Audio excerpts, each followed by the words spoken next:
bonus material. I'm gonna switch Bibles. This is just the New Testament. Looking at the Old Testament.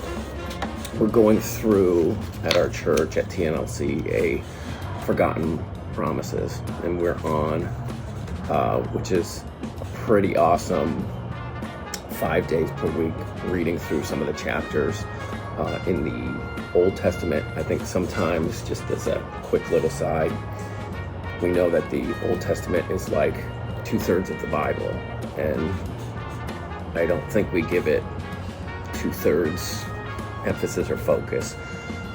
We spend a lot of time in the New Testament. I have a just New Testament Bible, and I don't think there's anything wrong with that, but to dive deep and see the truths in the Old Testament and see everything, I want you to read it, that it's pointing to Christ, all the time pointing to Christ and the promises. So today we find ourselves in Jeremiah chapter 29. We're about 600 BC. We have Babylon. King of Babylon is running the show, and there are many huge chunk of the population of Israel has actually been exiled to Babylon. And this is Jeremiah writing a letter to those exiles, saying a couple of things. Saying that they should build houses, maintain gardens, have children, help those children have children. So it's a generational thing, this is a unique thing of discipline.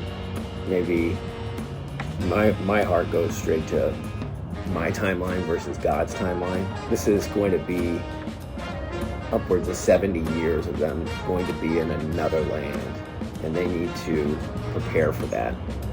We also have them kind of the most famous verse of Jeremiah 29. For I know the plans I have for you, declares the Lord, plans for welfare, not for evil, to give you a future and a hope.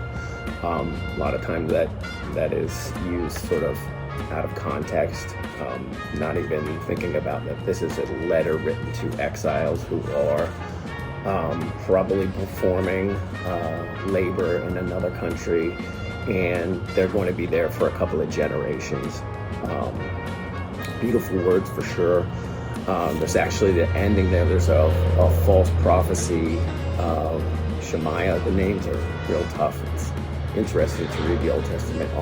So Shemaiah took that original prophecy that comes through this letter of Jeremiah that's going to say, hey, build houses. You're going to be a couple of generations here. And he says, no, that's not true. It's going to be real quick.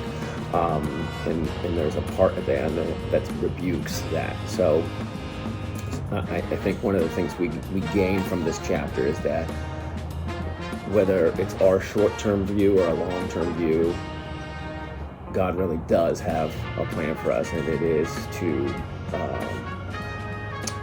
for welfare, not for evil, and a future and a hope.